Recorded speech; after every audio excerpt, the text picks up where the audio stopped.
Dalam nama Bapa dan Putra dan Roh Kudus. Amin. Rahmat dan damai sejahtera dari Allah Bapa dan dari Tuhan kita Yesus Kristus bersamamu.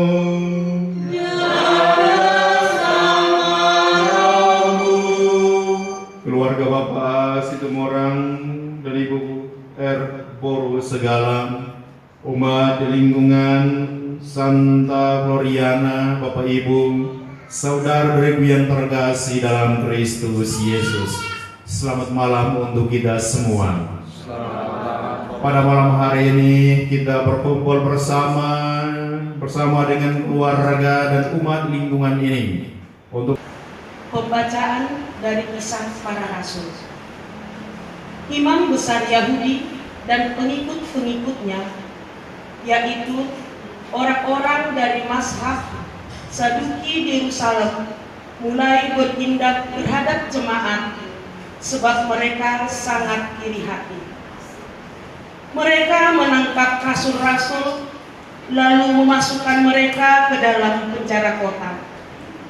Tetapi waktu malam, seorang malaikat Tuhan membuka pintu-pintu penjara itu dan membawa mereka keluar. Kata malaikat itu, "Pergilah, berdirilah di bait Allah, dan beritakanlah seluruh firman hidup itu kepada orang banyak."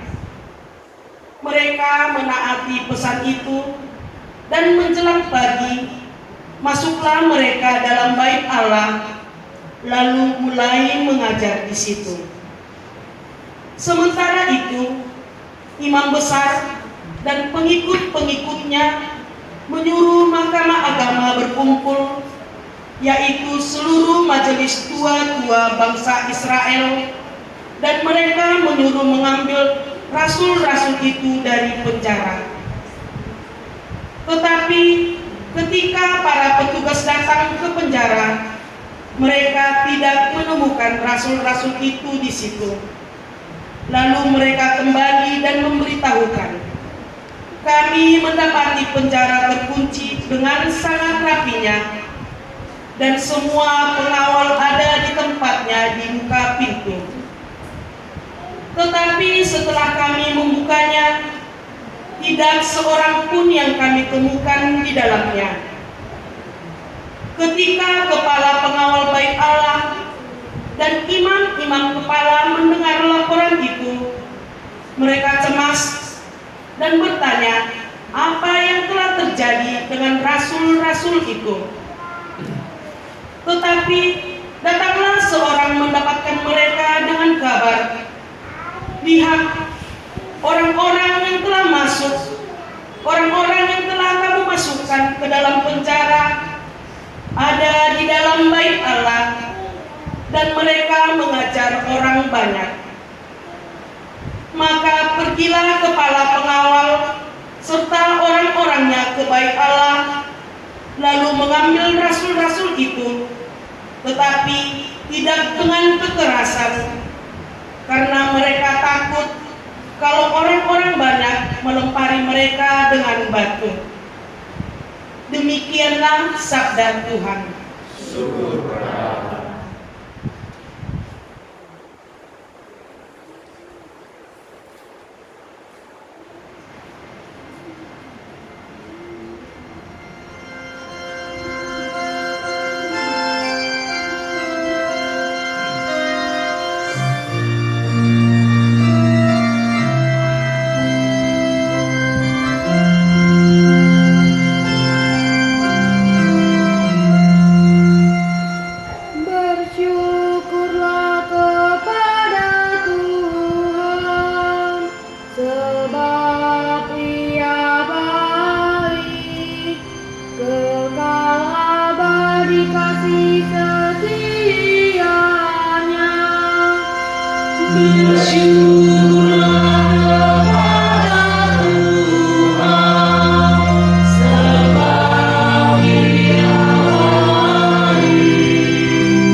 menurut Yohanes.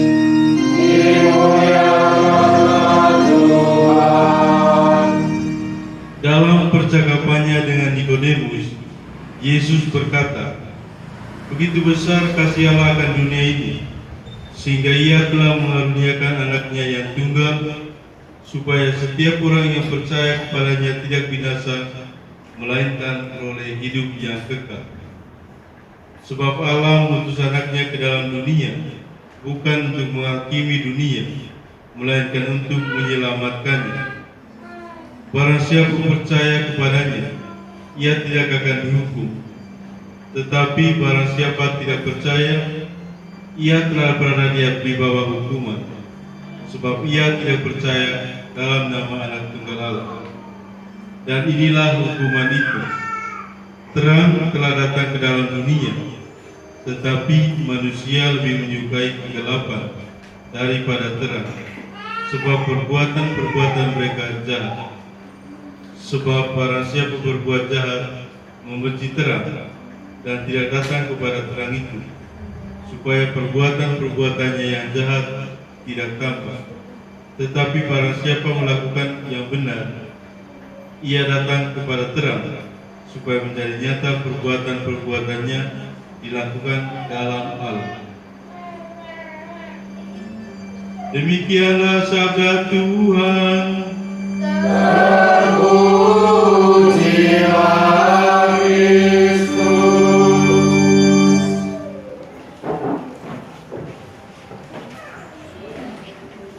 Bapak Ibu, saudara ibu yang terkasih dalam Kristus Yesus, kita berada dalam suasana masa Paskah. Dan masing-masing kita memiliki pengalaman sendiri ya, sejak dari Rabu-Rabu masa persiapan Prapaskah sampai dengan pesta Paskah itu sendiri. Masing-masing kita mengalami pengalaman iman, pengalaman perjumpaan ya, dengan cara kita masing-masing. Kami sebagai pastor mengalami pengalaman perjumpaan dengan Tuhan dan sesama, dengan merayakan Ekaristi. Kemudian juga umat juga berpartisipasi di dalamnya. Para petugas liturgi, ya, termasuk di sini ada OMK, Komsos, dan semua kita dengan cara kita masing-masing mengalami pengalaman perjumpaan dengan Tuhan dalam pesta Paskah itu. Dan setiap pengalaman perjumpaan itu tidak sama. Ada momen-momen tertentu atau titik-titik tertentu atau hari-hari tertentu kita merasakan tentang suasana perjumpaan itu sendiri. Dan setiap kali kita merayakan perayaan Ekaristi seperti ini, inilah pengalaman perjumpaan kita dengan Tuhan dan pengalaman perjumpaan masing-masing kita dengan sesama kita yang adalah gereja. Kita dipersatukan oleh Roh Kudus. Di dalam perayaan Ekaristi ada peranan Roh Kudus yang berkarya di dalamnya. Yang pertama, ketika Roh Kudus merubah roti dan anggur menjadi tubuh dan darah Kristus. Dan yang kedua, ketika Roh Kudus mempersatukan kita semua. Maka yang mau saya tekankan di sini adalah kaitannya dengan fokus pastoral Keuskupan Agung Medan tahun 2023, yakni persekutuan itu sendiri. Keluarga Katolik sebagai keluarga yang bersekutu, keluarga Katolik yang bersekutu di dalam tahun 2023 ini. Mengapa demikian? Karena ketika kita bersekutu dalam arti pengembangan iman, bersekutu dalam arti penghayatan iman, dan bersekutu berarti mewartakan kabar sukacita Injili kepada seluruh dunia, termasuk sama kita yang ada di sekitar kita. Maka sesungguhnya kita menampakkan tentang kualitas iman kita sendiri. Maka persekutuan itu bukan hanya untuk diri kita, tidak. Tapi persekutuan yang sedang kita bangun adalah persekutuan untuk membawa terang Kristus kepada dunia, sebagaimana yang kita alami dalam malam Paskah. ada pujian lilin Paskah, Exultet. Ya, kemudian juga Injil pada hari ini mengisahkan tentang terang Kristus itu sendiri. Maka terang itu hanya akan bernyala, terang itu hanya akan dipancarkan kalau masing-masing kita, pribadi-pribadi kita, keluarga-keluarga kita di lingkungan ini, dan juga di rayon dan di paroki ini sungguh-sungguh bersekutu dalam iman. Pengalaman persekutuan itu tidak perlu kita mencarinya jauh-jauh. Ya, dimulai dari keluarga kita masing-masing, duduk bersama, ya berdoa bersama, makan bersama. Itu pengalaman persekutuan. Kemudian setiap minggu kita doling bersama, lingkungan ini setiap hari Rabu. Inilah bentuk dari persekutuan. Ketika kita merayakan perayaan Ekaristi, inilah bentuk persekutuan yang sedang kita bangun dan kita alami bersama. Bentuk persekutuan yang lain adalah ketika kita berkumpul bersama di gereja untuk merayakan Ekaristi. Dan persekutuan yang lebih penting adalah ketika kita bersama-sama sebagai orang Katolik menampakkan tentang identitas kita, bukan untuk memamerkan, tidak ya, tapi mengekspresikannya, menampakkannya, memancarkannya dan mewartakannya secara bersama-sama kepada gereja itu sendiri dan kepada sesama dan dunia. Dan ini sangat penting untuk selalu kita renungkan bersama bahwa tahun 2023 adalah tahun untuk bersekutu, untuk berkomunio, untuk persatuan. Ya, berkomunio, bersekutu untuk sesuatu yang baik, bukan untuk sesuatu yang tidak baik. Kita mendengar bahwa kita sudah mengadakan pembaruan janji baptis beberapa hari yang lalu dalam malam Paskah dan juga hari Minggu Paskah. Itu mengisahkan tentang apa? Mengisahkan tentang pembersihan dan pembaharuan janji iman kita. Maka kita sesungguhnya adalah putra dan putri Allah, anak-anak Allah. Karena kita adalah anak-anak Allah, maka kita ada dalam terang Kristus itu sendiri. Maka kita menjadi putra dan putri, anak-anak terang, bukan anak-anak kegelapan. Maka ketika ada percakapan antara Yesus dengan Nikodemus, itu mau menggambarkan tentang siapa itu Yesus sesungguhnya yang diungkapkan dengan pertanyaan-pertanyaan atau pernyataan-pernyataan dari Nikodemus itu sendiri. Yesus mengatakan begitu besar kasih Allah kepada dunia ini sehingga ia telah mengaruniakan anaknya yang tunggal dan seterusnya. Dan akhirnya pada ayat yang terakhir berbicara tentang Yesus yang adalah terang dunia itu sendiri. Maka kita adalah anak-anak terang dan bukan lagi anak-anak kegelapan. Seringkali kita jatuh ke dalam dosa, menunjukkan tentang kita tidak sempurna, kita masih menjadi manusia biasa. Tetapi sesungguhnya terang itu sudah menerangi kita. Maka Tuhan selalu memberikan rahmat berlimpah. Contohnya adalah lewat sakramen rekonsiliasi dan lain sebagainya. Maka terang itu hanya akan terpancar kepada diri kita sendiri dan juga kepada sesama kita kalau kita sungguh-sungguh bersekutu. Yang sangat penting ya. Semoga kata bersekutu, ya bersatu, persekutuan itu menjadi sesuatu yang biasa di telinga kita. Karena apa? Karena nanti tahun 2024 itu gereja Uskupan Agung Medan mengundang kita untuk keluarga Katolik yang bermisi, dan nanti 2025 berpartisipasi. Tetap kita memberikan perhatian pada kata persekutuan. Yesus mengatakan datanglah kepada anak-anak kecil ya. Jangan marah, nanti kita kena marah dari Yesus. Ya bagus ya, inilah bentuk persekutuan. Sekali lagi saya mau tekankan tentang persekutuan itu adalah miliknya kita semua, ingat OMK. Bukan hanya milik orang tua, tapi mulai dari anak-anak sampai dengan orang dewasa. Inilah bentuk persekutuan kita. Maka kita bersyukur bahwa kita hidup di Uskupan Agung Medan yang selalu memberikan perhatian pada gerejanya, pada umatnya, dengan setiap tahun memberi tema-tema yang membuat iman kita itu semakin kuat dan berkembang. Semoga persekutuan kita malam hari ini bersama dengan keluarga Bapak A Situmorang, Ibu R Borusagala, bersama dengan semua keluarga lingkungan ini, para pengurusnya. Ya, ada OMK, ada Komsos, dan juga ada saudara-saudari yang lain yang datang untuk merayakan perayaan Ekaristi bersama. Semakin memperkokoh tali persekutuan kita sebagai pengikut Kristus. Ingat, bukan hanya untuk kita, tapi persekutuan itu kita jalin untuk mereka yang ada di tengah-tengah kita, sahabat dan kenalan kita yang bukan bagian dari kita. Mereka bagian dari kita semua untuk membentuk tali persekutuan itu dalam hal-hal yang baik. Semoga perayaan Ekaristi ini memberikan rahmat berlimpah untuk keluarga ini, untuk kita semua, sehingga dalam hari-hari selanjutnya kita semakin kokoh dalam iman kita, kita semakin diberi rezeki, kesehatan, dan juga semua yang kita inginkan. Dan akhirnya rahmat Allah itu tidak hanya mengalir untuk diri kita saja berkat persekutuan kita, melainkan juga untuk sama kita yang ada di sekitar kita. Semoga bacaan ini, perayaan Ekaristi ini, kebersamaan dan persekutuan kita semakin membuat iman kita kokoh. Ketika iman kita kokoh, maka semakin bagus juga kita menjalani hari-hari hidup kita dengan penuh sukacita. Semoga Tuhan senantiasa menyertai kita. Amin. Mari kita hening sejenak. Kita berdoa untuk pemimpin bangsa kita, Presiden, Wakil Presiden.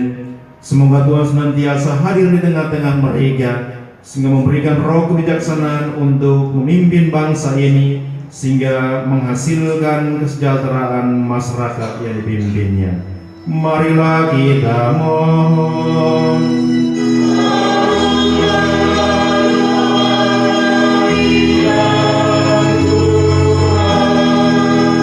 Kita juga berdoa bagi mereka semua yang menderita karena bencana alam, peperangan, dan sakit penyakit. Semoga Tuhan senantiasa hadir di tengah-tengah mereka untuk meringankan beban penderitaannya.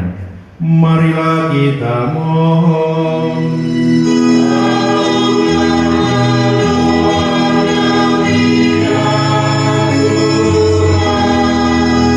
Kita juga berdoa untuk semua keluarga di lingkungan Santa Gloriana ini.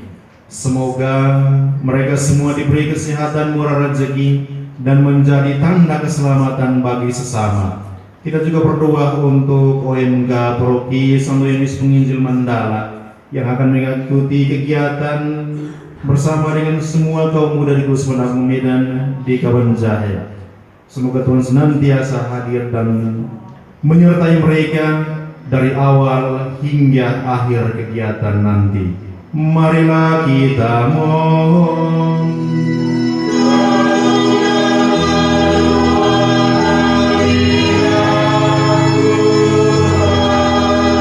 Allah dan Bapa kami, inilah doa-doa yang kami sampaikan kepadamu melalui Kristus Tuhan dan pengantara kami. Kita lanjutkan dengan persiapan persembahan. 3800.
Di atas bumi.